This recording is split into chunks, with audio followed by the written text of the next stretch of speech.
नींव 90 कमज़ोर होने के 8 कारण। स्वस्थ मनन करें। अध्याय चौथा। अपने मकसद को मजबूती प्रदान करने के लिए उसकी नींव को मजबूत करना बेहद ज़रूरी है। कई बार नींव अदृश्य होने की वजह से लोग नींव की मजबूत करने की बात को नज़रअंदाज कर देते हैं। मजबूत घर बनाने से लेकर अपने प्रभावशाली व्यक्तित्व को निखारने तक नींव का मजबूत होना आवश्यक है। लोग नींव के महत्व को इसलिए समझ नहीं पाते क्योंकि नींव सूक्ष्म बातों के जोड़ से बनी हुई होती है। लोग स्थूल बातों को जल्दी समझ पाते हैं, लेकिन सूक्ष्म बातों के जोड़ से बनी हुई नींव 90 पर एकाग्रता नहीं रख पाते। इसलिए नींव कमज़ोर रह जाने का परिणाम जल्द ही सामने आता है। अज्ञान में इंसान की मनोवृत्ति ऐसी हो जाती है कि वह अपने जीवन को ही खाई में ढकेल देता है। वह अज्ञान और अहंकार के वश में खुद के जीवन को इतना उलझा लेता है कि उससे बाहर आना उसके लिए मुश्किल हो जाता है। कई बार जीवन की गुत्थियों को सुलझाते सुलझाते उसकी उम्र बीत जाती है। इंसान को अपनी इस मनोवृत्ति को तोड़ने के लिए ज्ञान का सहारा लेना चाहिए। अपने अज्ञान का ज्ञान पाकर जीवन पर खूब मनन करें। स्वस्थ मनन आप में होश की मशाल जलाएगा। होश की मशाल से आप अपने जीवन को सुलझाकर अपनी नींव 90 आसानी से मजबूत रख पाएंगे। इन्हीं सब पहलुओं को ध्यान में रखते हुए अपने चरित्र को नीचे लिखे गए कारणों से मुक्त करें। ये कारण साधारण से लगते हैं, लेकिन इन्हीं कारणों के जोड़ से इंसान की नींव कमज़ोर हो जाती है। 2 के धोखे और दोहरा जीवन। पहला, इंसान जब अपने जीवन की सरलता खो देता है और लोभ लालच में आसक्त होकर धूर्तता से लोग के साथ कपट करने लगता है, तब वह दोहरा जीवन जीता है। एक जीवन जो हाथी के बाहरी दांतों की तरह और वह लोगों को दिखता है, और दूसरा जीवन वो जो हकीकत में वो जीता है। 2 तरह के जीवन जीकर वह अखंड से अखंडी बन जाता है। खंडित जीवन को संभालने के लिए उसे संघर्ष करना पड़ता है, जिस वजह से वह सदा शारीरिक और मानसिक तनाव में जीता है। लालच और झूठ। दूसरा वजह। लालच की वजह से इंसान छोटी छोटी बातों को लेकर बेवजह और अपने आप को उलझन में डाल देता है। लोभ की वजह से उसे झूठ का सहारा लेना पड़ता है। हालांकि झूठ बोलने की कोई ज़रूरत नहीं होती, लेकिन उसे ऐसा लगता है कि थोड़ा सा झूठ बोलना तो चलता है, इससे किसी को क्या फ़र्क पड़ेगा। हकीकत में इंसान के लिए हर चीज़ भरपूर बनाई गई है। हर चीज़ को पाने का तरीका कुदरत ने उसे बताया है, लेकिन अज्ञान में लालचवश वह ये सोच लेता है कि जब तक किसी से छीनूंगा नहीं, तब तक मुझे मिलने वाला नहीं। चोर चोरी करके छीनता है, नेता लोग को लड़वा कर छीनता है, और एक साधारण कमज़ोर इंसान झूठ बोलकर दूसरों से छीनने की कोशिश करता है। जब वह अपने झूठ से कुछ पा लेता है, तब उसकी यह आदत जड़ पकड़ लेती है। वह अविश्वसनीय बनकर अपना चरित्र दांव पर लगा देता है। सामने वाले इंसान को यदि झूठ की जानकारी नहीं है, तो झूठा इंसान उसके नाजायज फायदे उठाता है। इससे वह न सिर्फ अपने झूठ बोलने के तरीके को बदल देता है, बल्कि स्वयं अपनी नींव को भी हिलाकर रख देता है। ऐसी कुछ आदतें यदि किसी इंसान के जीवन में पनप रही हैं, तो समझ जाए कि उसकी नींव कमज़ोर हो रही है, जो इस बात का संकेत है कि उसके जीवन में आके भूकंप आने वाला है। हल्के भूकंप में वह इमारतें गिर जाती हैं जिनकी नींव कमज़ोर होती है। ऐसे इंसान यदि कुदरत के संकेत को नहीं समझ पाया है, तो वह इसकी कीमत अपना चरित्र खोकर चुकाता है। सुविधा और विलासिता में अटकना। जिनकी नींव कमज़ोर होती है, वह हर समय सुविधा और बिना श्रम से अपने कार्यों को पूरा करना स्वप्न देखते हैं। वे न सिर्फ कठोर परिश्रम से घबराते हैं, बल्कि हमेशा की तरह सफलता पाने में शॉर्टकट तरीका अपनाना चाहते हैं। उनकी यही भावना उनकी नींव को खोखला बना देती है।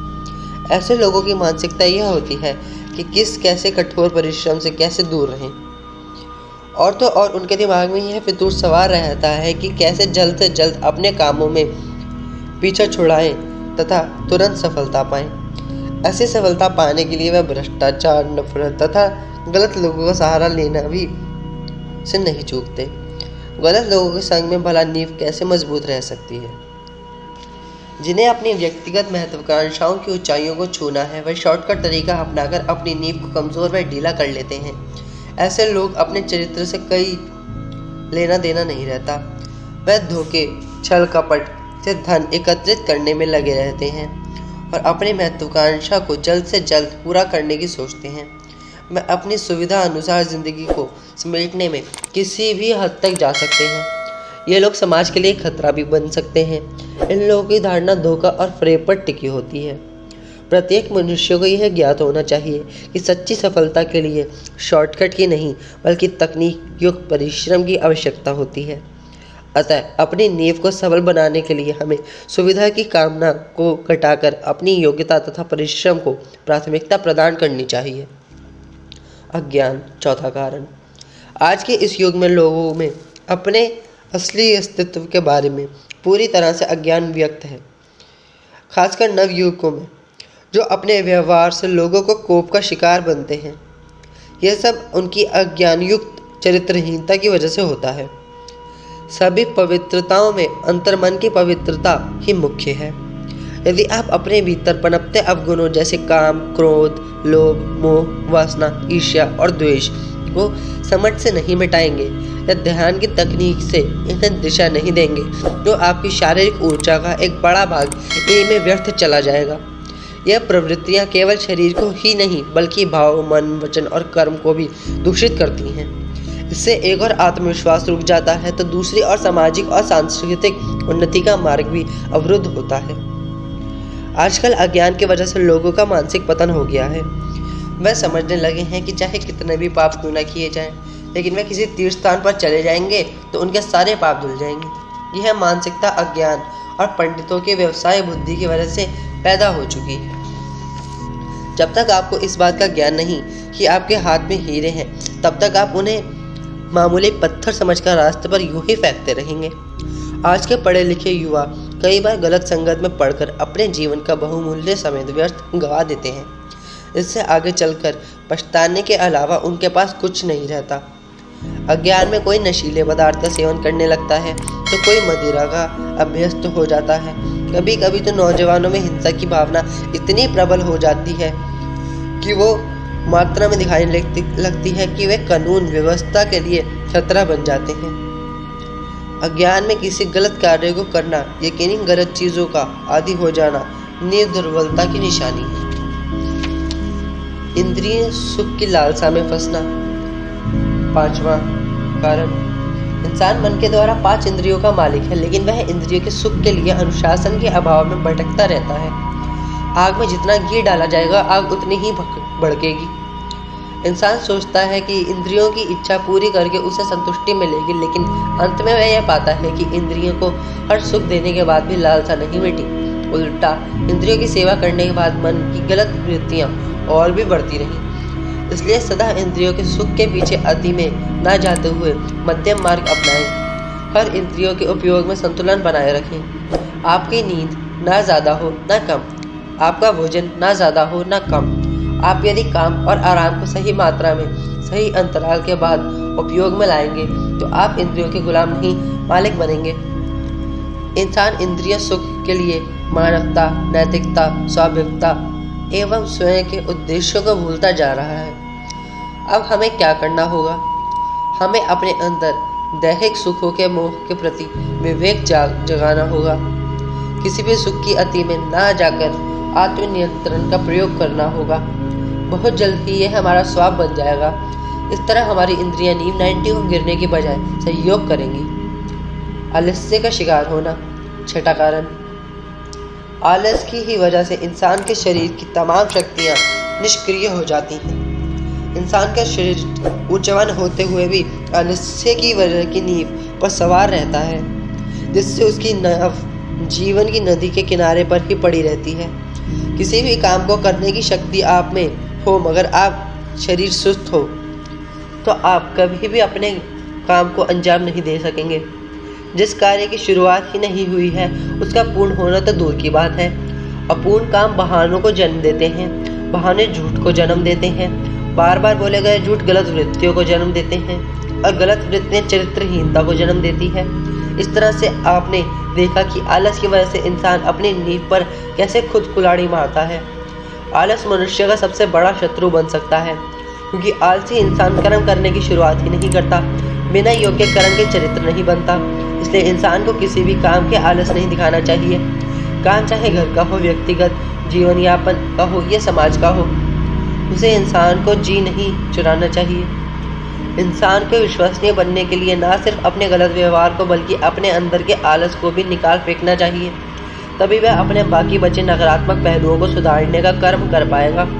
तब जाकर वह अपनी नींव 90 के मजबूती की कामना कर पाएगा।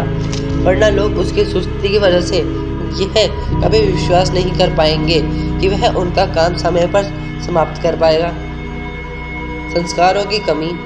7वां कारण, गलत संस्कार इंसान की नींव मजबूत होने से पहले ही उखाड़ देते हैं। इसलिए पहले वृत्तियों और संस्कार क्या हैं, कैसे बनते हैं, इन्हें समझें। आपके सामने एक के ऊपर 2 पन्ने रखे गए हैं और आपके हाथ में पेन है। आप पहले पन्ने पर कुछ लिखते हैं तो पीछे के पन्ने पर उसका निशान दिखाई देते हैं। पीछे के पन्ने पर कुछ लकीरें खींची हुई दिखाई देती हैं। गौर से देखने पर ही यह पता चलता है। इसका अर्थ है कि कागज के ऊपर कर्म हुआ और पिछले कागज पर उसका सूक्ष्म संस्कार बना। सभी ने कागज पर कुछ न कुछ लिखा, मगर सबके संस्कार एक जैसे नहीं बनते। किसी के कम तो किसी के गहरे संस्कार बनते हैं। पिछले पन्ने पर जो संस्कार आए हैं उस पन्ने पर आप रंग में डूबा ब्रश घुमाएंगे तो संस्कारों की सफ़ेद सूक्ष्म रेखाएं आपको दिखाई देंगी। मन इन संस्कार की रेखाओं में घूमता है, उसका खाना वही पर होता है। संस्कारों की कमी या कुसंस्कार नींव 90 के कमजोर होने का एक अहम कारण है। वास्तव में संस्कार बार बार किया जाने वाला वह कार्य है जो किसी व्यक्ति, समूह अथवा समुदाय की प्रवृत्ति बन जाता है। धीरे धीरे विशेष कार्य या आदत संस्कार कहा जाने लगता है। संस्कार पीढ़ी दर पीढ़ी हस्तांतरित यानी ट्रांसफर होते रहते हैं। संस्कार इंसान को अच्छे बुरे कार्यों की पहचान का मानक मापदंड तय कराने में सहायता करते हैं। मानव जीवन अच्छे संस्कारों के बल पर ही संपूर्ण बनता है। जो इंसान संस्कारहीन और विवेकहीन होता है उसे सही और गलत में अंतर महसूस ही नहीं होगा। वह अच्छाई के नाम पर बुराई की दलदल में धंसता जाएगा। मायावी साधन। 8वां कारण, आज की दुनिया में माया का बहुत बड़ा प्रचार व प्रसार है। माया के विज्ञापनों की वजह से आपके विचारों पर असर पड़ता है। टीवी के विज्ञापन, न्यूज़पेपर की बातें, अश्लील फिल्में और पुस्तकों की वजह से इंसान का चरित्र कमज़ोर हो जाता है, क्योंकि आज इन चीज़ों की इंसान के जीवन में भरपूर दखलंदाजी हो चुकी है। माया से भरी इस दुनिया में इंसान को बहुत सारी चीज़ें आकर्षित कर रही हैं। वह जब घर पर रहता है तो विज्ञापन पढ़ता है, टीवी देखता है। इन माध्यमों द्वारा सतत यही बात उसके सामने आती है कि उसे ऐसा ही जीवन जीना चाहिए। उसके मित्र भी उससे बिना पूछे यही सलाह देते रहते हैं। विज्ञापनों के गहरे प्रभाव से धीरे धीरे लोगों का अपना वजूद, जिससे उन्हें जाना जाता है, वस्तु बनकर रह गया है। फैंसी मोबाइल फ़ोन, इंटरनेट, खूबसूरत बंगले में लॉन, बढ़िया सी आलीशान कार, गहनों से लदी हुई महिलाएं, भारी भरकम कपड़े इत्यादि के आधार पर इंसान का चरित्र तोला जाता है। सामाजिक मान्यता के अनुसार इंसान के पास जो कीमती चीज़ें हैं उससे यह तय होता है कि वह इंसान कितना वजनदार और शानदार है। अखबार में जो लिखा है उसे ही हम सच मानने लगते हैं और उसे पढ़कर हम सोचते हैं कि हम सच्चाई जान गए, क्योंकि वह पेपर में छुपा हुआ है। प्रिंटेड अखबार यानी सच्चाई, ऐसी हमारी मान्यता हो जाती है कि यही सच है। नहीं, वही भविष्य यदि आप दूसरे अखबार में पढ़कर देखें तो उसमें आपको कुछ अलग छपा हुआ मिलेगा। साधारणतः हम तो एक ही अखबार पढ़ते हैं, दूसरे अखबार में क्या छपा हुआ है यह हमें पता ही नहीं होता। इसलिए अखबार की बातों को पूर्ण सच ना माने। हमारे जीवन पर फिल्मों का भी गहरा प्रभाव है। फिल्मों में दिखाया जाता है कि एक गर्लफ्रेंड या बॉयफ्रेंड होना चाहिए, इतने सारे दोस्त होने चाहिए, कॉलेज का एक कॉमेडी प्रिंसिपल होना चाहिए, कॉमेडी हवलदार होना चाहिए इत्यादि। फिल्मों की ये सभी बातें हमें एक काल्पनिक दुनिया दिखाती हैं और वही दुनिया हमें सच्चाई लगने लगती है। ये है माया का दरबार और कारोबार। तो कैसा लगा आपको ये आज का चौथा अध्याय? कृपया नीचे कमेंट कर ज़रूर बताएं और हमारे चैनल का सब्सक्राइब बटन दबाना ना भूलें तथा उसके साथ दिए गए बेल आइकन को ज़रूर दबाएं ताकि आपको टाइम टू टाइम नोटिफिकेशन मिलती रहे और आप सफलता की सीढ़ियों पर चढ़ते चढ़ते सफलता को जल्दी प्राप्त करें तथा हमें भी अपने साथ सफल बनाएं। आपका बहुत बहुत शुक्रिया। धन्यवाद।